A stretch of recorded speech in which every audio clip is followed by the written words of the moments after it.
Buenas tardes a todo el mundo.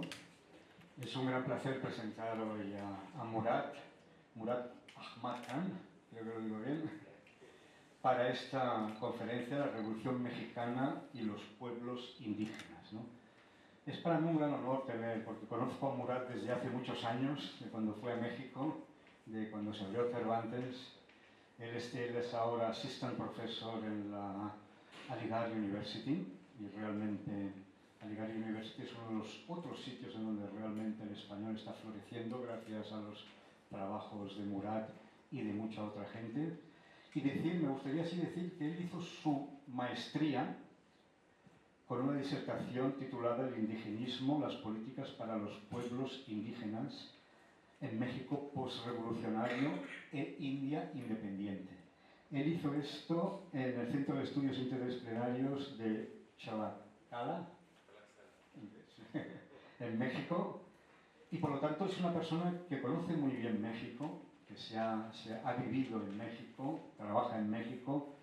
Me gustaría decir que tiene un gran interés en las relaciones entre pueblos indígenas y lo que ha pasado con ellos debido al colonialismo, pero otra área también que para él es muy interesante es la comparación entre México e India.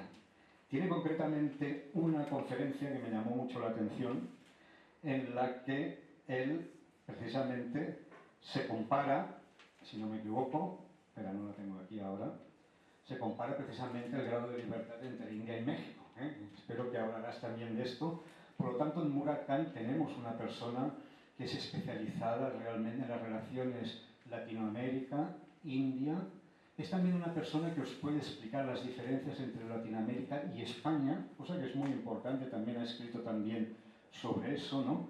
Y bueno, tiene un montón de proyectos, muchas conferencias publicadas, muchas intervenciones, y decir también que se ha dedicado a formar currículums para la enseñanza, currículo para la enseñanza del español, es otra de sus especialidades. Y para cerrar esta introducción, yo creo que será una conferencia muy interesante, porque penetrar en el mundo indígena de Latinoamérica es como regresar un poco a las raíces indias. Y lo veréis, estoy convencido de que hay por ahí unas conexiones que seguramente nos van a sorprender. Solo me gustaría acabar diciendo que Murat es también una persona dedicada al deporte y que es una persona, y no sé si has hecho algo en relación entre el español y el deporte, pero esa es un área muy interesante, ¿eh? Nosotros hemos publicado aquí 2 diccionarios de fútbol, lo digo porque le puedes por favor entregarle uno a nuestro conferenciante antes de que se vaya, de diccionario hindi-español de fútbol, que podéis consultar, te vamos a dar uno, y animarte a que utilices también el deporte para la enseñanza del español, porque el deporte y las letras combinan naturalmente y es un área también muy popular y que seguro que se pueden hacer muchas cosas. Un gran honor tenerte, Murat. Te paso la palabra y me vais a disculpar, pero estoy en una reunión y no voy a poder quedar ahí. Muchas gracias. Bueno, muchísimas gracias. Buenas tardes. Antes que nada, como el doctor Oscar Pujol tiene que ir, le daría muchísimas gracias y también para ustedes que son una generación nueva, le quisiera decir que señor Pujol siempre ha sido una de las fuentes más importantes en nuestra vida en cuanto a la academia, en cuanto a aprender español desde hace mucho tiempo. Nosotros cuando comenzamos a aprender español hace 20 años, señor doctor Oscar Pujol ya era director y ya era un profesor e investigador también en la Universidad de Banaras Hindu University y había estado dando vuelta en diferentes partes de la India a lo largo y ancho de todo el país y también ha tenido una experiencia muy vivida en cuanto a la cultura. A nosotros nos ha impresionado muchísimo conocer a una persona que ha tenido una experiencia de la primera mano tan profundamente, tan originario que no se podría encontrar en otras personas. Entonces, antes que nada, antes de comenzar la lectura, quisiera dar gracias particularmente a Dr. Oscar Pujol, que no solamente nos nos ha preparado, sino que también nos ha inspirado para hacer nuestros proyectos académicos, tanto culturales. También doy gracias a Instituto Cervantes para ofrecerme esta oportunidad el día de hoy, en donde voy a hablar de la Revolución Mexicana y el indigenismo. Nosotros tenemos que saber que el Instituto Cervantes es una fuente de difusión de la cultura y lengua española en la India a lo largo y ancho de todo el país. Entonces, es el centro más grande, es el centro que difunde no solamente la lengua, sino que también la cultura. Entonces, nosotros desde siempre hemos sido asociados con este centro y nos ha impactado mucho en nuestras vidas personales, tanto académicos. Entonces, en nombre también del Departamento de Lenguas Extranjeras de nuestra universidad, doy gracias al Instituto Cervantes y quisiera tener una relación larga, académica, con este instituto, con nuestra universidad. Nuestros estudiantes también vienen aquí mucho a dar una vuelta, a explorar la biblioteca vasta que hospeda el Instituto Cervantes.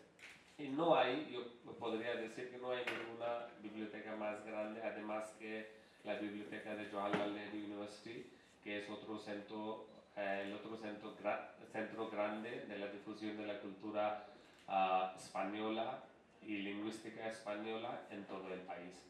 Entonces, ahora vamos a comenzar a hablar sobre un tema que es muy interesante del término. ¿En qué término podría decir que es un tema interesante? En términos de la cultura, en términos de la diversidad. Nosotros en la India somos un país bastante diverso.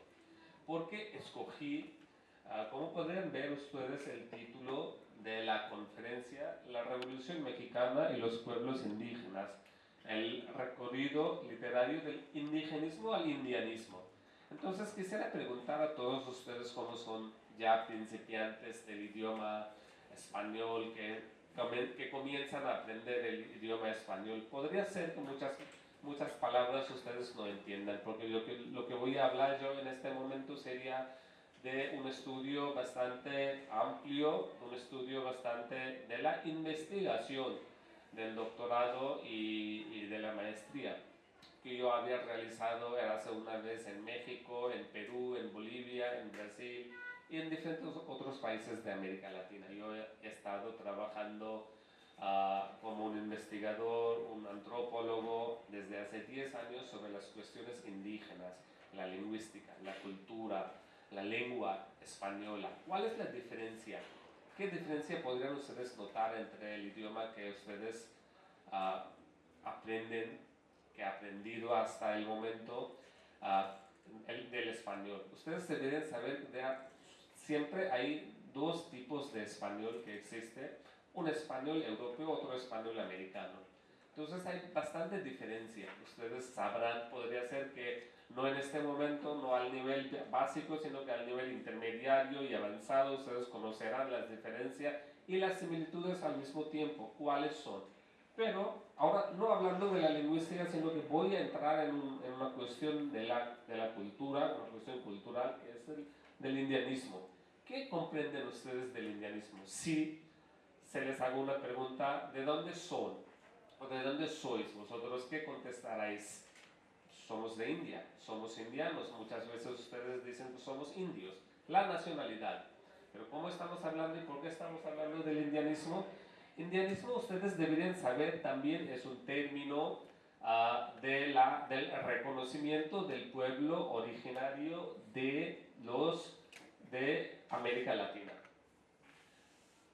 Antes que entremos al concepto del indigenismo y el indianismo, quisiera explicar el concepto del indigenismo. Indigenismo es un movimiento ideológico y es un movimiento ideológico que describe y explica las manifestaciones artísticas y las manifestaciones también ideológicas, aparte de tener las nociones sociales y las nociones que nosotros tenemos literarias de los pueblos indígenas. ¿Quiénes y cuáles son los pueblos indígenas? Los pueblos indígenas son los pueblos originarios de América Latina. ¿Ustedes sabrán de algunos países de América Latina? ¿Conocen de algunos países de América Latina? Aparte de que ustedes, bueno, ya a este momento deberían saber cuántos países de todo el mundo habla español. Por lo menos 22 o 23 países en todo el mundo hablan español. Y solamente España es el singular país de Europa que tiene el idioma oficial como español. El resto de todo el continente americano, que fue hace una vez descubierto por Cristóbal Colón. Ustedes sabrán que el descubrimiento de América Latina o descubrimiento de América fue un conocimiento histórico muy importante en 1492. Era el primer momento que los dos continentes vienen juntos a interactuar, conocerse y darse lugar a un diálogo entre las dos culturas o dos continentes. América fue descubierta en 1492 por Cristóbal Colón. En este momento Cristóbal Colón nunca había venido, nunca quisiera descubrir América. Ustedes deberían saber un hecho muy importante de que el objetivo del descubrimiento de América nunca fue descubrir América. ¿Y qué fue el objetivo? Ustedes deberían saber, vosotros en este momento deberéis saber que el propósito era descubrir la India, descubrir la China, Japón.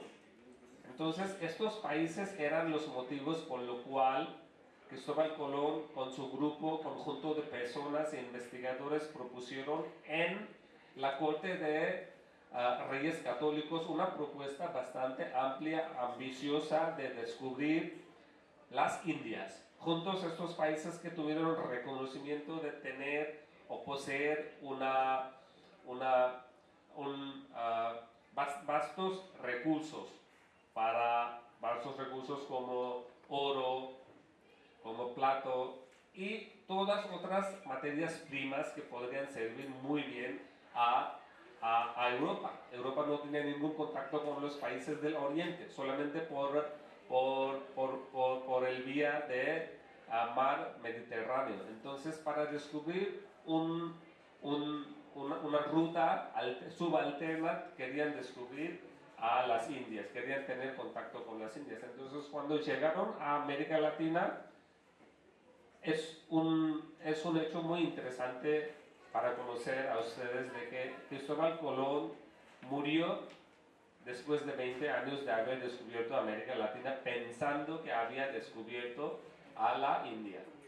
Porque la gente se veían como nosotros.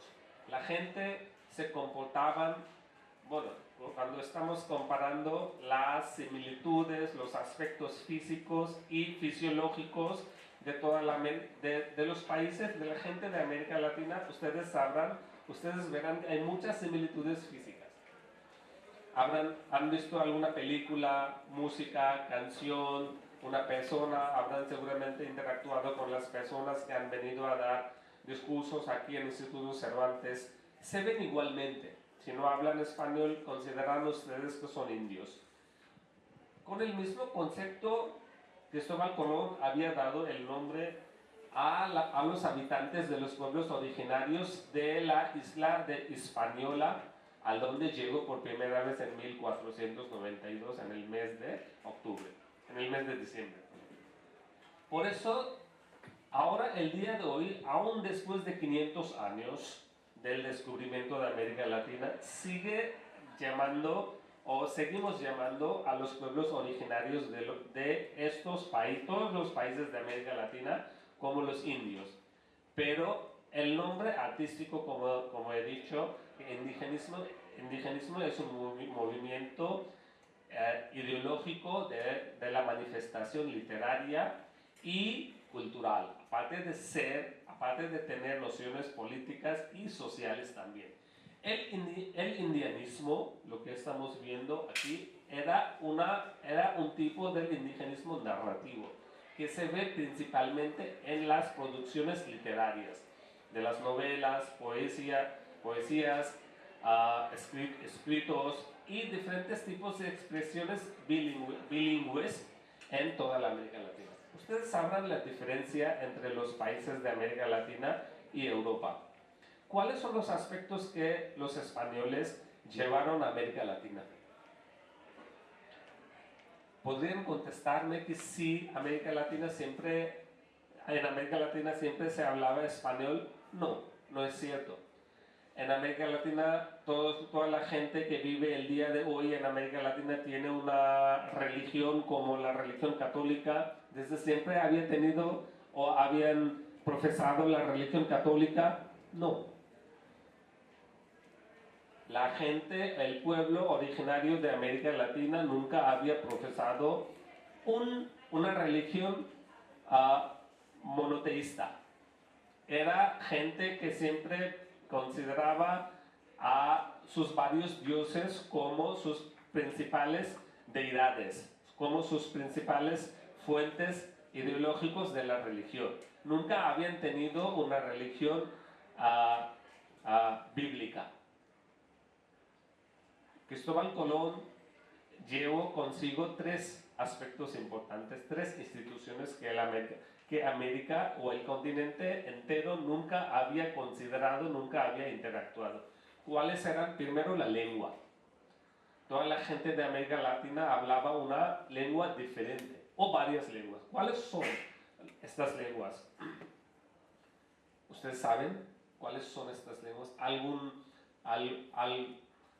¿Podrían conocer, podrían imaginar de algún idioma o habrán leído en alguna parte? Son lenguas como náhuatl, quechua, cholo, andino, diferentes idiomas que el día de hoy, eran un conjunto de más de cientos de idiomas que ahora existen en forma de dialectos. Ya no son idiomas, porque para ser un idioma, para ser una lengua, tiene que tener un aspecto escrito, otro diccionario, gramática, como es español el día de hoy. Pero estamos hablando de los dialectos que ya desaparecen en toda la América Latina. Todos los pueblos indígenas y todos los pueblos indios el día de hoy seguramente hablan, comunican, comprenden, escriben en estos idiomas para ellos nacionales, pero seguramente toda la población de América Latina tiene el buen reconocimiento de español. El español, ¿cuál es la diferencia de este español? El español tiene también la integración de la lexicografía, gramática, el impacto, el uso de diferentes palabras. Estas palabras se han integrado de las palabras de sus propios idiomas. Entonces estamos hablando desde 1492, el primer año en que se fue reconquistado todo el continente americano, y después llegamos a un momento donde tuvo lugar la independencia de América Latina. El día de hoy deberían saber que por lo menos en promedio 10% de toda la América Latina tiene una concentración poblacional de los pueblos indígenas, 10%. ¿Cuáles son los pueblos indígenas? Podríamos compararlos con los tribus, con los esti de India. Los pueblos indígenas de América Latina principal viven en las sierras, en los cerros, en los lugares marginados, en los lugares altos o altiplanos. Y ellos se podrían categorizarse a los pueblos indígenas en cuatro puntos. ¿Cuáles son los indígenas? El indígena, según la definición de varios antropólogos, educadores, son 4 categorías de identificación de los pueblos indígenas o la identidad indígena de los pueblos indianos de América. Primero es biológico. La persona tiene nociones de conjeturas de verse su físico es más bien como los pueblos originarios. Esta categoría nunca ha sido integrado con los pueblos, con la gente que había venido desde fuera. No ha tenido ningún impacto del exterior, de los europeos. Porque cuando van a América Latina podrían ver mucha gente que también es blanca, mucha población blanca. Podrían decirse que, porque ¿cómo que existen los blancos en América Latina? Mucha gente que había migrado, que había inmigrado de un lugar a otro, de Europa a América, son una población blanca. Ahora, la segunda categoría es la lingüística, la identidad lingüística. Los pueblos que hablen un dialecto diferente, hablen un dialecto nacional, regional, son los pueblos indígenas. La tercera categoría de la identificación de la identidad nacional de los pueblos indígenas es psicológico. La gente debería sentirse indígena, sentirse vivir en grupos que desde siempre históricamente han vivido en los cerros y han sido originarios de los pueblos y no han tenido ningún tipo de impacto con los europeos.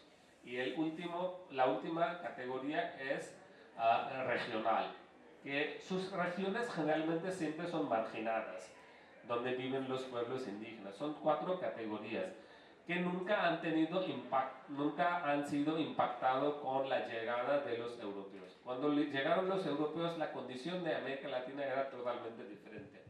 ¿Ustedes creen en la mitología? Sí, nosotros creemos. En la India, por ejemplo, en el hinduismo, en otras religiones que nosotros también profesamos hay muchas mitologías.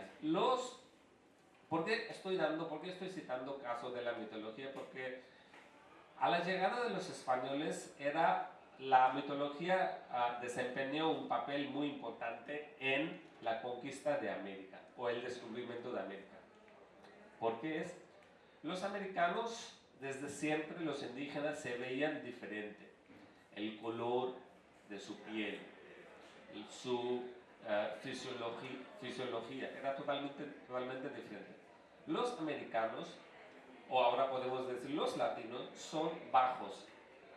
Los latinos no son blancos, no son negros. Los latinos son generalmente de un color que se ve como chocolate. Un color que también es el color del continente asiático.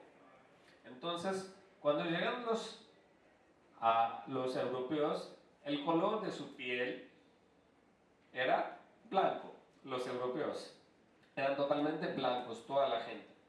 También su estructura, eran altos, eran también grandes, tenían color de piel diferente, totalmente blanco, y también tenían los cabellos largos, pelos largos, y tenían bigote y barba. Muchos de los latinos, ustedes cuando podrían fijarse en una película, podrían ver a un latino, muchos de los latinos no tienen bigotes o no tienen mucha barba. Los europeos tenían mucha barba, por eso se veían diferentes.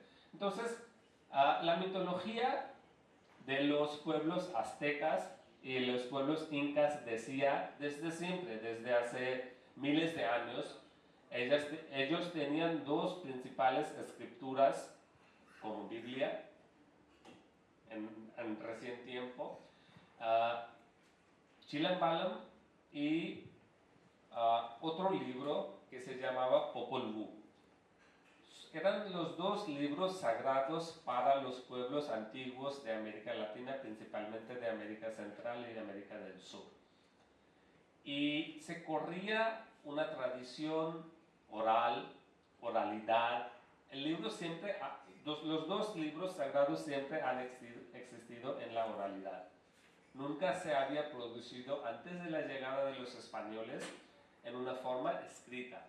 Nunca se había convertido en un libro.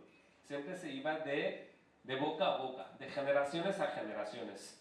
Entonces, en estos dos libros había una mitología muy famosa de que decía que el dios Quetzalcóatl, que es un dios serpiente, llegará desde el oriente con los caballos. Caballos. ¿Caballos? ¿Caballero? Caballos. Los americanos nunca habían visto en su vida caballos. Los españoles nunca habían visto en su vida los caballos antes de la llegada de los musulmanes o árabes en España en 1711. Era una tradición que se llevaba desde otros países, desde Arabia Saudita, desde Marruecos a España y de España a América. Entonces, cuando nunca habían visto un caballo, consideraron, y la mitología decía que llegaran desde la cercanía de los mares, del mar Atlántico, llegaran los dioses. El dios Quetzalcóatl vendrá a la tierra a reconocer, a interactuar, a vivir con su gente. Entonces, cuando llegaron los españoles, consideraron que eran dioses y nunca había una lucha violenta. Aceptaron a ellos como los dioses. Entonces, desde ese momento hasta el día de hoy, ellos, los que no podrían nunca asociarse, integrarse con la sociedad principal después de la independencia de América Latina. ¿Cuándo fue el momento de la independencia? La colonia existió en América Latina desde 1492 hasta 1810. Muchos de los países de América Latina fueron independientes de las manos de los europeos desde 1810 hasta 1824. Ya no eran dependientes, ya no eran esclavos, ya no dependían de otros países europeos, ya eran independientes. Desde ese momento comenzó el discurso, el debate del indigenismo. ¿Quiénes en un país independiente de América Latina se llamara como indígena, se llamara como los mestizos? El día de hoy en América Latina existen varias categorías de la raza en América Latina. Los pueblos indígenas siempre han sido sujetos a la explotación de este tipo de racismo. Los que se ven como un pueblo indígena tienen diferentes tipos de conjunto de caracteres físicas, psicológicas, fisiológicas, culturales, lingüísticas. Todas estas caracteres juntos llevan a llamarse al indigenismo. Entonces se habían producido varias novelas, poesías, varios movimientos ideológicos, políticos, sociológicos, en cuanto los que giraban alrededor de la problematización de los pueblos. ¿Cuál será la vida, el futuro, la visión de los pueblos indígenas en un continente, en un país post-revolucionario, después post-independiente? ¿Cuál será el futuro de los pueblos? Todos los pueblos en general, pero los pueblos indígenas en particular. Entonces siempre se pensaba de que ellos se integraran después de la Revolución Mexicana. ¿Cuándo ocurre la Revolución Mexicana? Ocurre en 1910, 100 años después de la independencia. Nuestro país fue independiente, proclamado independiente en 1947. Por lo menos 130 años antes, México y muchos países, un conjunto de países de América Latina, fue declarado independiente en aquel momento, 130, 140 años antes de la independencia de la India. Entonces es muy interesante reconocer que todos los pueblos originarios que nunca fueron mezclados con la población que venía desde afuera. ¿Cuál fue afuera? Los principales países que vinieron a América. ¿Cuáles eran ellos? Primero, España, Portugal, Francia, Inglaterra, Alemania. Pero durante el periodo de colonización solamente 2 países tuvieron principales alianzas, principales intereses y principales diálogos y comunicación con América Latina, España y Portugal. Ustedes tienen que saber, deberían saber que Portugal también, toda la América Latina fue dividida físicamente a través de un tratado de Tordesillas que fue asignado, que fue firmado en 1494. Por lo menos ahora 500 años, más de 500 años.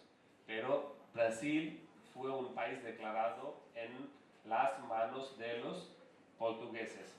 Y Brasil, ustedes saben un hecho muy interesante, Brasil es por territorio 4 veces más grande que India. E India es 6 veces más grande que Brasil por población.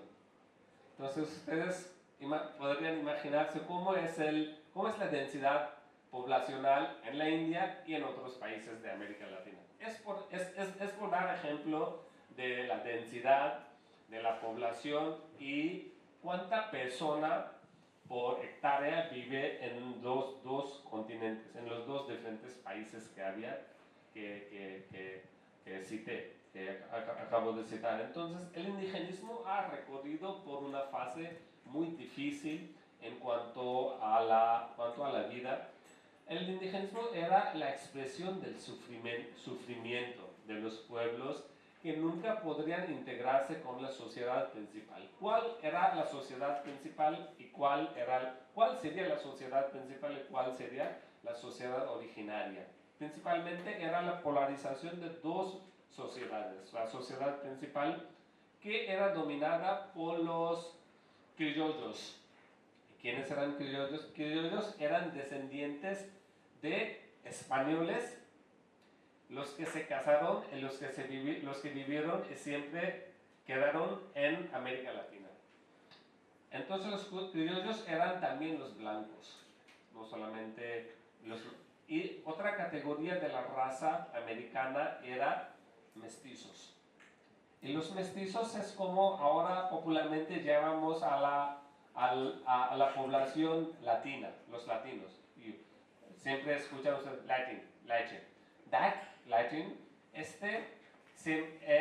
una población de mestizos, mestizaje. Los españoles vivieron, se casaron, produjeron niños y había una población surgiente de este tipo de alianzas matrimonial.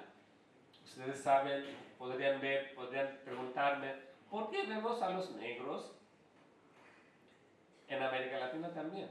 Porque en aquella entonces, durante el periodo de la colonización, miles de personas fueron migrados de otros países como África, para poder trabajar como los esclavos. ¿Y por qué? Porque había necesidad de traer más población cuando en América Latina la densidad de la población ya era grande. Porque mucha gente se había muerto, los que vinieron en contacto con los europeos. Los europeos trajeron de por sí muchas enfermedades contagiosas. Por lo cual se murieron millones de personas, aparte de que había una matanza por los europeos a los americanos, aparte de ser también había una enfermedad que nunca se podría ser lo que se contraía de los europeos. Viruelas, otros diferentes tipos de epidemias se había esparcido en toda América Latina. Por lo menos 5 millones de personas se habían muerto por las enfermedades contagiosas traídas por los europeos. ¿Cuál era otra razón para traer a los negros, a los africanos a América Latina o América? También porque ellos podrían trabajar 4 veces mayor eficientemente con los locales. por la fisiología, por la estructura de su forma, por su forma de ser, por su forma de ser físico. Entonces, por ello, hoy, el día de hoy, vemos mestizo. Hay otra categoría que se llama de los cholos. Hay otra categoría que se llama zambos. Es una raza que fue producida por los negros, los que vinieron en contacto con los aborígenes de América Latina. Entonces, ahora el día de hoy podemos ver todos tipos de personas. América Latina es el continente más diverso en todo el mundo, declarado también por las Naciones Unidas y declarado por diferentes antropólogos, historiadores. Entonces, los pueblos indígenas tenían esta cuestión de la integración de la sociedad después de la Revolución Mexicana y después de la independencia. Los que no pudo salvar a ellos dentro de 100 años de régimen de la independencia surgió con más fuerza después de la Revolución Mexicana y buscaban la integración de la sociedad. Había mucha violencia relacionada con sus demandas de cómo ellos también podrían ser parte equitativa, igual. Se buscaba a través de este movimiento indigenista, ideólogo de la literatura y de la sociedad, se buscaba la igualdad social, la equidad, la estabilidad política en todo el país mexicano. Cuando surge la Revolución Mexicana, es una cuestión, la Revolución Mexicana tuvo lugar principalmente por las cuestiones agrarias. ¿Ustedes saben cuál es el lema? Slogan. ¿Cuál es el lema principal de la Revolución Mexicana que se utiliza por todos los países socialistas y comunistas hasta el día de hoy? Y este lema fue acuñada por un gran revolucionario que se llamaba Emiliano Zapata. ¿Han escuchado de Zapata? Y Zapata dio este lema, este eslogan que decía: la tierra es de quien la trabaja. La tierra es de quien la trabaja. Land to the tiller. Se podría traducir de manera muy vaga así: land to the tiller. O también podríamos, otra traducción oficiosa podría ser: the land belongs to those who work on it, or work on them. Entonces, este lema, ustedes deberían saber también un aspecto muy importante de que la Revolución Mexicana era la primera revolución socialista del siglo XX. ¿Cuál es la otra revolución del siglo XX? La Revolución Rusa, bolchevica, de 1917. Entonces, era la Revolución China después en los 50, en la quinta y sexta década del siglo XX. Entonces, al indigenismo, para expresar las manifestaciones ideológicas del indigenismo, se habían escrito varias novelas. Voy a citar principalmente dos novelas importantes, yo creo que deberían ustedes encontrar aquí, muy importante y muy interesante también. Primero es Huasipungo, por Jorge Icaza, y otra novela, otra producción literaria ampliamente reconocida en todo el mundo, por todos los grandes historiadores, aunque traducida en diferentes idiomas mayores del mundo, es El mundo es ancho y ajeno. Si quieren podrían anotar Huasupingo, que es un nombre indígena, local, regional, y otro es El mundo es ancho y ajeno. ¿Qué quiere decir eso? Ajeno, strange, different, ajeno. Ancho, broad, wide. El mundo es ancho y ajeno. ¿Qué quiere decir? Con el mismo título, denominación del libro, podríamos conseguir que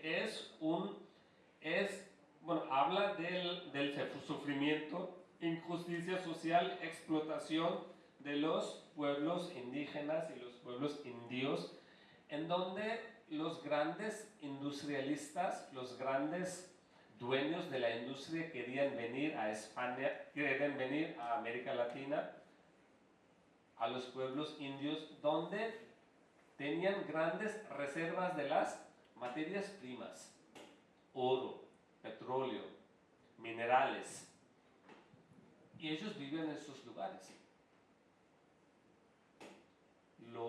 Los industrialistas, los grandes dueños, las grandes multinacionales querían desplazar a estos pueblos de sus tierras. Por eso dice el autor Ciro Alegría, que es un peruano, un gran antropólogo y podríamos decir uno de los grandes escritores, novelistas del siglo XX, el peruano, dice: el mundo es ancho y ajeno.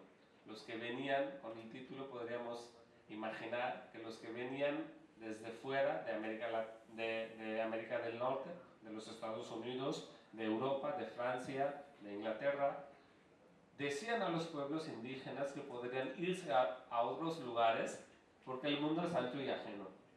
Había muchos lugares para ellos, no donde vivían, no donde habían nacido, no donde ellos mismos se relacionan, hacen diálogos con sus mismas comunidades.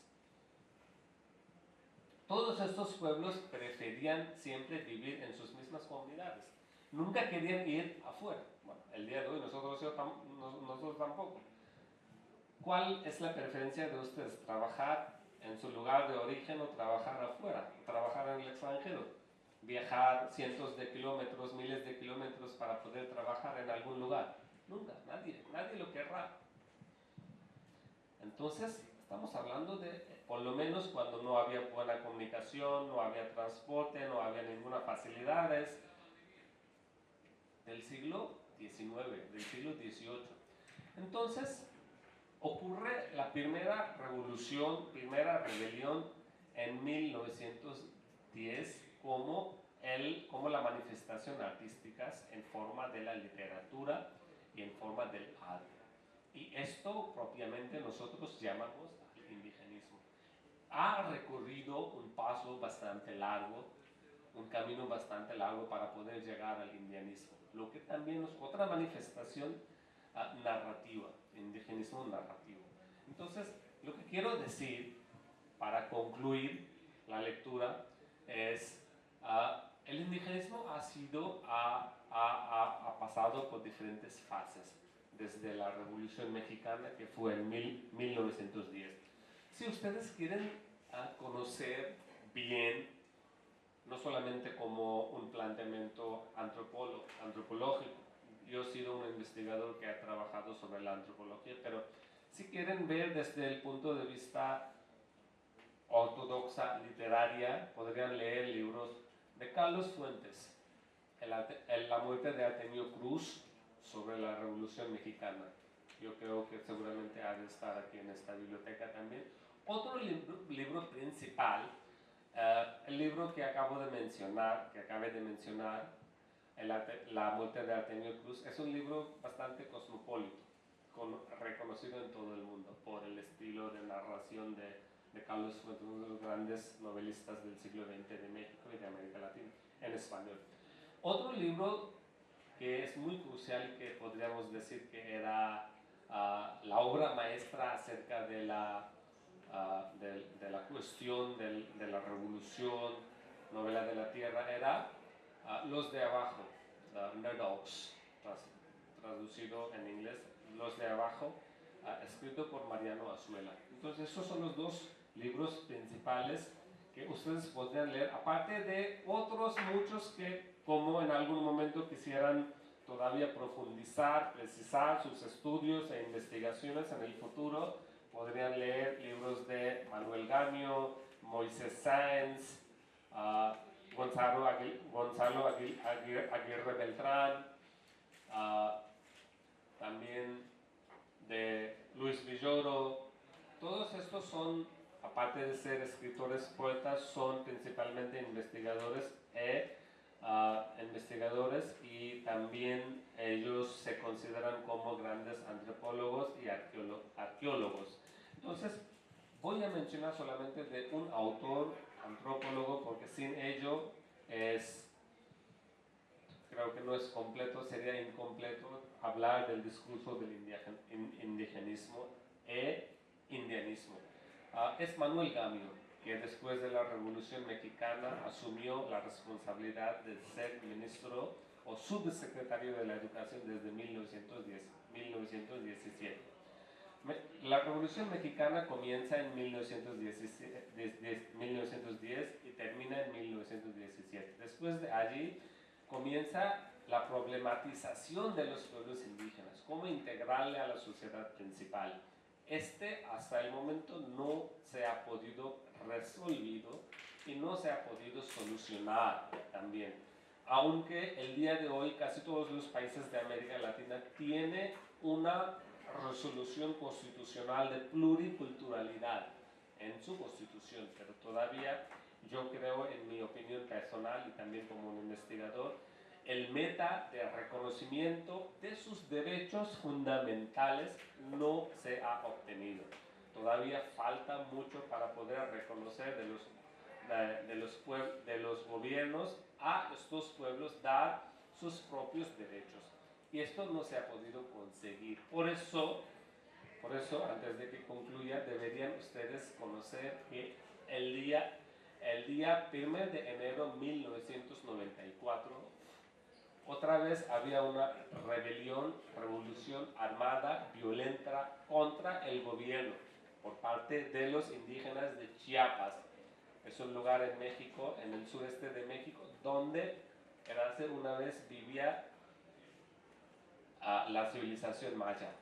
Ustedes habrán escuchado de la civilización maya.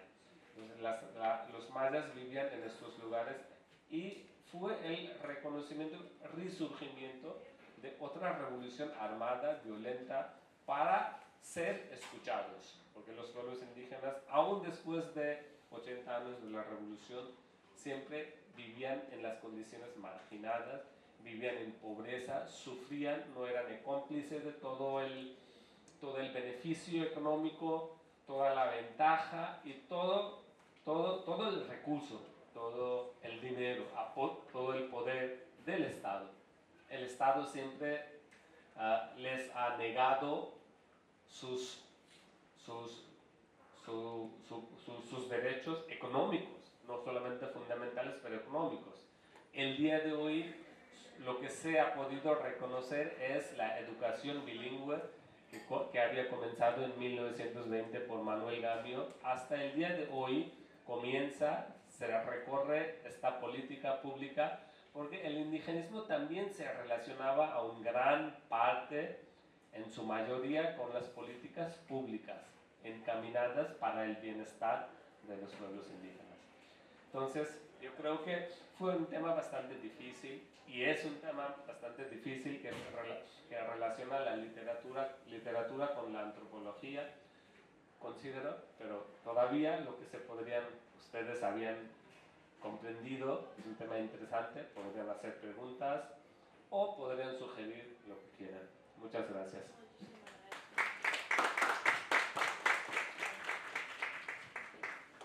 Abrimos pues la ronda de preguntas. Muchísimas gracias, Murad, por haber venido y por esta interesante lectura. De verdad, creo que ya he vuelto a mi clase de GNU de nuevo. Muchísimas gracias.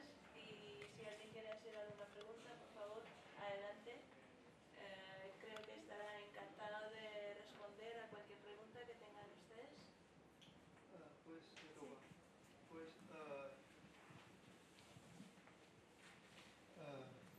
En primer lugar, te agradezco que tú estás aquí para enseñarnos sobre literatura española en Latinoamérica. Y pues la pregunta es que tú estás enseñando en la Universidad de JNU o en Aligar. Aligar. Entonces, ¿por qué eliges Aligar y no JNU? Bueno, es cuestión cuestiones del empleo también, es cuestiones de preferencia. Oh, JNU seguramente es una de las universidades más importantes de todo el país, especialmente cuando estamos hablando de las lenguas extranjeras, de lo que estamos leyendo, estudiando idiomas. Y los idiomas ahora se han convertido en un eje central de nuestras vidas, de nuestra sociedad. Cada vez más se está cobrando fuerza. Entonces, en esto desempeña un papel muy importante en nuestro centro de estudios. Hemos estudiado de JNU, pero también hay que ir más allá de las ciudades. De esto estamos hablando. Siempre ha habido un epicentro del poder, del beneficio, de la economía, de todo. Y en otros lugares, ¿qué es lo que está pasando? ¿Qué es lo que está pasando en los pueblos, en las aldeas, en diversos grupos todavía más marginados, pobres, humildes? Allí también se tiene que impartir educación, cultura, lengua, lingüística, políticas públicas. Entonces, debería de ser más igual. Lo que estamos haciendo, lo que se está haciendo es crear más homogeneidad. Homogeneidad no es bueno. La sociedad tiene que ser heterogénea. La sociedad tiene que ser diversa. La sociedad tiene que ser diferente. Entonces, si todos viven en él, ¿quiénes vivirán en las aldeas o en los pueblos? Entonces, es importante también que nosotros abramos nuestros pasos, nuestras vistas, más allá de los centros de concentración del poder, de la economía, sino que en otros lugares. Por eso, también es una elección, una preferencia de estar en otros mundos. Bueno, estamos hablando de diferentes mundos. Un mundo es mainstream, por ejemplo, JNU es mainstream. Instituto Cervantes es mainstream. Pero, ¿qué está pasando? Lo que vamos 100 kilómetros más allá de Delhi, de Nueva Delhi. 200 kilómetros, 300 kilómetros, vamos más allá de este lugar. ¿Qué es lo que está pasando? Ver, hablar de eso, es muy importante. Nosotros como estudiantes, investigadores, profesores, gentes curiosas, deberíamos saber qué es lo que está pasando al otro lado del mundo. ¿Sí, no? Vale, segunda y última pregunta es que pues me apetece mucho estudiar historia sobre Latinoamérica y también sobre Europa. Y pues, ¿qué me recomendarías para que, así que quiero presentarme al examen de COTENEO para hacer Masters in Spanish? Yo creo que ha de haber muchos libros aquí de la historia de la literatura latinoamericana y española. Esto tiene que conocer muy bien sobre la literatura. En qué año, en qué periodo, cuáles son autores, cuáles son las novelas importantes. Entonces, esto podría jugar un papel importante cuando presentas el examen de la selectividad de JNU. Pues lo que he apuntado es que los visuales me atraen mucho en lugar de los como papeles. Entonces, amigo, tienes que comenzar a leer. No hay una alternativa de que leas. Por los visuales, por los medios sociales no podremos conseguir mucho. Hay un libro, hay grandes libros, tienes que leer varios libros aquí. Y libros, una colección muy amplia y bastante diversa aquí veo. Apenas cuando llegué a este centro comencé a leer un libro de Julio Cortázar, todo el volumen, toda la colección, antología de los cuentos cortos.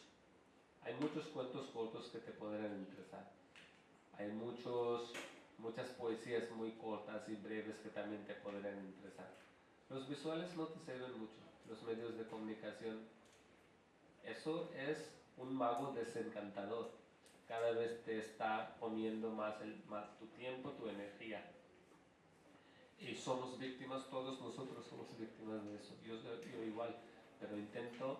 No hay otra opción como en la época de su juventud, de tu juventud, no podría podría ser una alternativa que leer los libros. Nunca, y nunca será. Vale, muchísimas gracias. Y en papeles.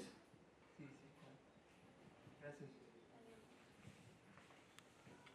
Buenas tardes, soy de Brasil, no hablo español. Voy a intentar Falas falar português? português. Eu falo português também um pouco. Falas? Então, ok. Vou tentar falar espanhol. Okay? Como tu explicar o sistema educacional de Latinoamérica? Porque Brasil é um pouco isolado, era. Nós somos muito grandes, um continente em si, não havia uma ligação direta com a América Latina. Como Brasil e Portugal. Não havia esta ligação direta. Hoje é diverso. Hoje é possível. Possível. Eu recuerdo que nos anos 60, com Milton Nascimento, Chico Buarque, Mercedes Sosa, houve uma ligação artística e política por causa das ditaduras e tal. Nesse sistema, por exemplo, os portugueses não permitiram escolas superiores em Brasil hasta século XIX, diverso de los espanhóis, que em 1500 abria universidade. Para mim, esta é uma chave importante, sí. Porque quando tu estudias, tu puedes desenvolver as revoluções na América Latina partem de esos outros países. Brasil tardou muito a se revolucionar. Okay. Muy interesante la pregunta. Yo creo que antes de que tú llegaras a esta conferencia yo di un ejemplo de Brasil. Brasil es 4 veces más grande por territorio que India. India es 6 veces más grande por población que Brasil. Yo he estado y trabajé en Brasil también acerca de la investigación de los pueblos indígenas, precisamente en el estado de Santa Catarina, donde en el Rio Grande do Sul también. Entonces, donde hay una concentración de los pueblos guaraní en Santa Catarina, no tanto en Florianópolis, pero en el sureste de Brasil también. Bueno, yo creo, refiriendo a tu pregunta, en Brasil, principalmente la revolución y la independencia, el proceso de transición era mucho más pacífica que cualquier otro país de América Latina. Por ejemplo, Pedro II se transfirió todo su poder yendo a Brasil en lugar de tener una revolución violenta, lo que ocurrió desde 1810 hasta 1824. Entonces el proceso de transición política del poder de ser esclavo, de ser colonial, de ser colonial a ser independiente era más pacífica en Brasil y precisamente es el único caso de la transición donde no hubo un proceso violento, no había una revolución sangrienta, como lo vemos en el caso de México, Argentina, Ecuador, Bolivia, Perú, Guatemala, otros países contra los españoles. Bueno, para ver el proceso, el modelo educativo y el modelo de la educación de Brasil con los otros países, yo creo que hay muchas similitudes entre los dos países, entre los dos modelos educativos. El día de hoy existe el modelo educativo bilingüe en Brasil, tanto como en otros países latinoamericanos como México, Perú, Bolivia, Ecuador y Argentina.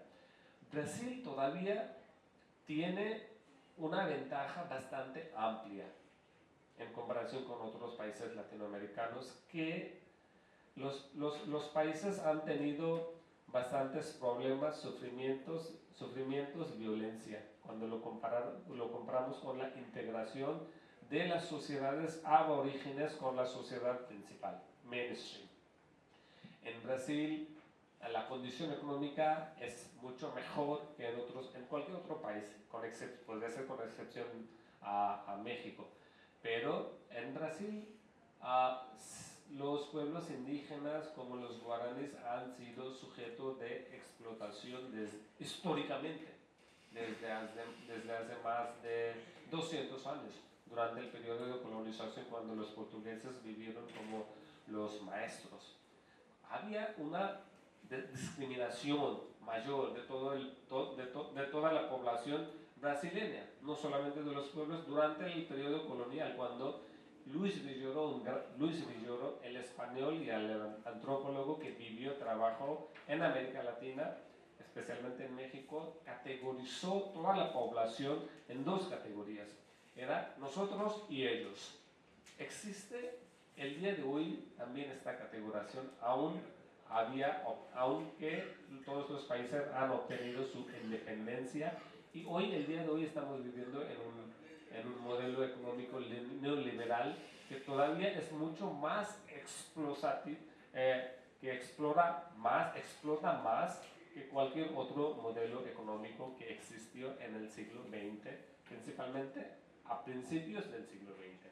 Entonces, en Brasil, los pueblos indígenas, especialmente en la Amazonía, los pueblos viven en condiciones marginadas, peor, violentas, pobres. Una diferencia de Brasil con otros países latinoamericanos es que los de Amazonía viven en una situación donde ellos mismos no ha habido un intento, como el caso de México, que los equipos grandes hace 100 años se iban a interactuar, vivir dentro de ellos, con ellos, para educarles, civilizarles, concientizarles, para integrarse con la sociedad principal. No tener este tipo de repulso contra los criollos, contra el gobierno. Así que invitarles a la sociedad principal, ser parte del modelo económico, comprender y estudiar español. Hubo un proceso, en el caso de Brasil, portugués. Hubo un proceso, una política lingüística, eso también era parte de política mayor de las políticas públicas gubernamentales del siglo XX, de concientizar y darles la educación en español, en portugués. Se llamaba el proceso de castellanización de los pueblos indígenas. Entonces, hoy he visto también, hace 3, 4 años, que los pueblos guaraníes es un buen signo de que estos pueblos también hablan portugués muy bien. Casi todos, podría decir 90% de la población habla muy bien el portugués. Entonces, la integración podría solamente ser respetar su propia cultura, conservar su especificidad cultural y al mismo tiempo ofrecerles nuevas oportunidades de la integración con la sociedad principal. Creo que podría ser, habría ser otro modelo, otras sugerencias también acerca de eso. Es un tema bastante amplio, bastante grande, en lo que la gente está trabajando, proponiendo varias propuestas, pero como no se ha obtenido el meta principal, no se ha logrado en los objetivos, pues todavía estamos buscando este tipo de modelo que podría lograr una sociedad equitativa, igualdad social, política y económica. ¿Sí o no? Es muy interesante. El caso de Brasil también. Es un país muy, muy, muy, muy grande. Pues esas diferencias, por ejemplo, cuando Bonaparte invade Portugal, toda a corte portuguesa vai para o Brasil, se instala. Es diverso de España. Claro, en 1820, No, ¿no? En 1820 y en 1823 declaró la independencia de Brasil, Pedro II viviendo allí mismo. Que su hijo, ellos dividieron el territorio entre ellos. Sí. Porque no había esta tensión. No había tensión. eso. Porque la familia, tu hijo fica com isso, eu fico com sí. Claro. Por isso não houve lá De alguna manera u otra, de alguna manera u otra, sí, seguro. Eu acredito que habría una diferenciación de los povos indios, porque los mayas, aztecas, incas eran una civilización diferente, en otro estágio de civilización, porque los povos autóctonos, nómadas, de Brasil, de Patagonia, Argentina, estaban en otro proceso. Sí, Ya había una resistencia por los españoles, una sociedad diferente. Es eso. Esta resistencia de que estamos hablando de las tres principales civilizaciones, yo podría decir había un conjunto de diferentes pueblos antiguos, pequeños, y son cientos, como lo encontramos varios grupos de gente que vive en Brasil, vive en Argentina, que no son muy reconocidos históricamente, pero son grupos pequeños. Tienen sus diferentes fisonomías, tienen sus diferentes culturas y lingüística, pero se asocian con las grandes políticas públicas después de la independencia, cuando se declaró en 1823 en Portugal. En Brasil. En Brasil todavía la condición no es tan mala, tan peor en comparación con otros países como Ecuador, como Guatemala, como Nicaragua. Esos pueblos viven en una condición mayoritariamente de la marginación, segregación, aislamiento, pobreza. En Amazonía hemos visto, yo fui personalmente allá, la gente allí no quiere tener ningún contacto con la gente de fuera. ¿Cuáles son las gentes del mismo país? Pero la gente no forman parte de su propia comunidad. No se categorizan o no forman parte de las categorías, de las 4 categorías que también presenté en la conferencia. Entonces, por eso hay un tipo de siempre aislamiento de ellos. Entonces, el caso de Brasil en Amazonía es diferente, pero el caso de Brasil en el centro y el sur es yo podría decir, mejor o se posiciona en condiciones, orientan mejores políticas en el sur, sureste, que en comparación con el norte de Brasil y el resto de América Latina.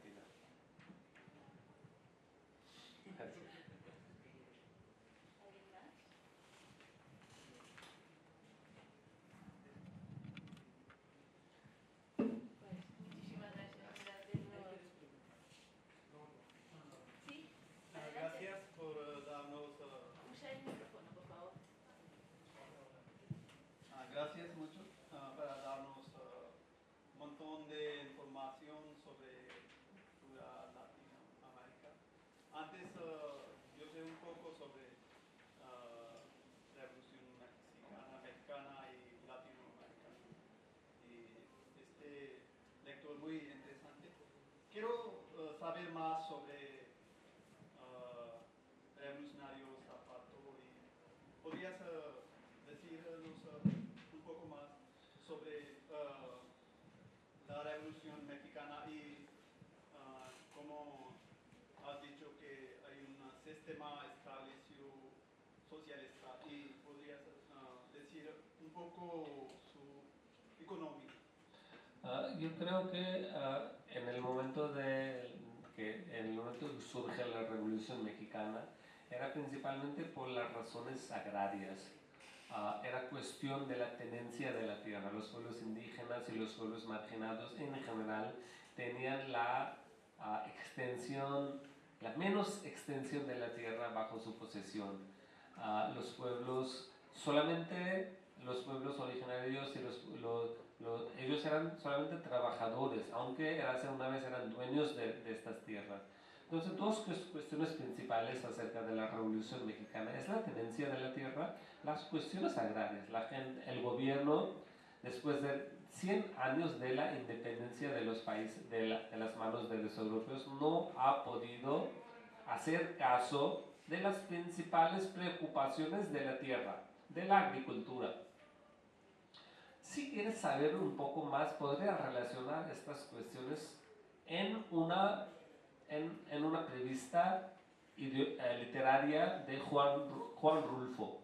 Él ha escrito un libro muy importante, se llama Pedro Páramo.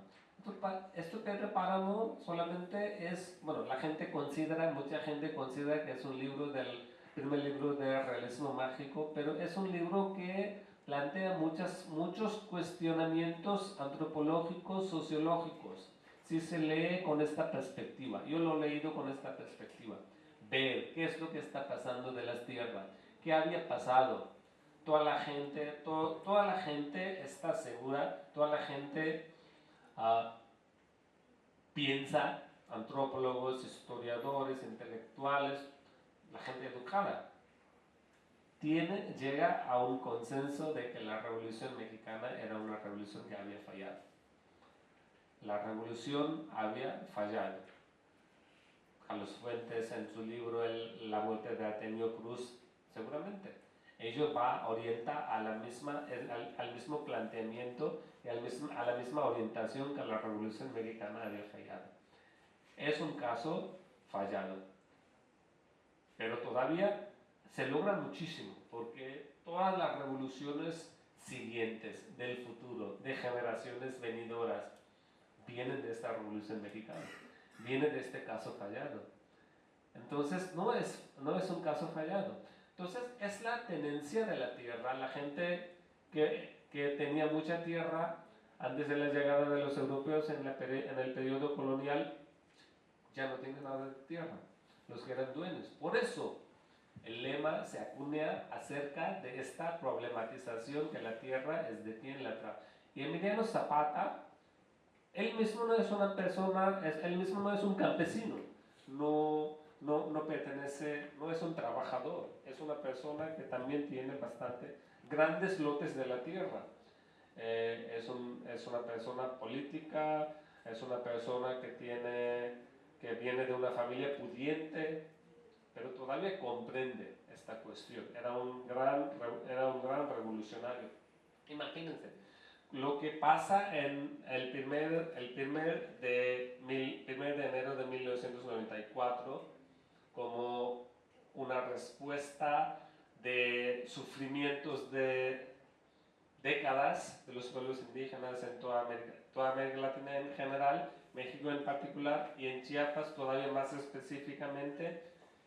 Es otra vez una manifestación de la ideológica de esta revolución fallada mexicana, lo que es la Revolución Mexicana de 1910. En 1994, 80 años después, todavía es vigente. La ideología todavía es vigente, es muy válida. Todavía la gente habla de la misma cosa. Entonces, aunque muchos objetivos no se podría lograr en aquel entonces, todavía 100 años después, por ejemplo, la Revolución Mexicana tenía un gran impacto sobre la Revolución Rusa, que es una de las grandes revoluciones de todo el mundo en la historia de la humanidad. Y también si leemos El Llano en Llamas del mismo Juan Rulfo, una antología de colección de cuentos cortos, también podemos ver cómo plantea este mismo problema. Otro libro que podrían leer para ver bien cómo es la cuestión, el planteamiento, cómo es el sufrimiento de los pueblos y cómo es la fase de transición de la sociedad principal y cómo vive los pueblos aborígenes. Es la región más transparente de Carlos Fuentes. Su primera famosa producción literaria que habla de la concentración del poder, de la riqueza, de las condiciones peores, de las condiciones marginadas, aisladas de los pueblos indígenas, y cómo el gobierno solo estaba pensando en las ciudades, cómo ellos mismos, al contrario del meta y el objetivo que se había propuesto en la Revolución Mexicana de darles más tierras, proponer una sociedad más equitativa, igualdad social, igualdad social y igualdad en varios aspectos de la vida de todo el país.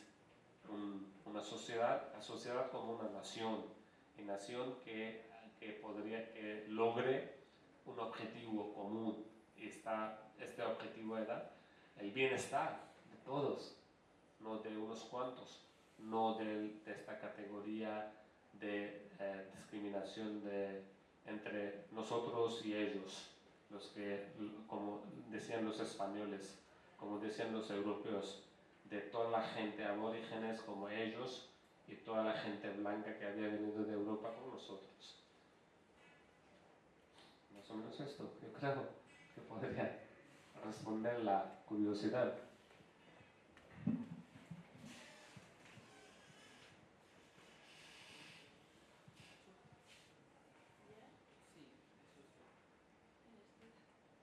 Bueno, de nuevo, muchísimas gracias, Lucas, por una excelente conferencia. Espero que vengas más a Cervantes. Y también para responderte, en Brasil ahora hay 7 centros de Cervantes. Es un país muy estratégico para España. Entonces, sí que hay una difusión espectacular del español en Brasil en este momento. Casi es la segunda lengua del país, ¿sí?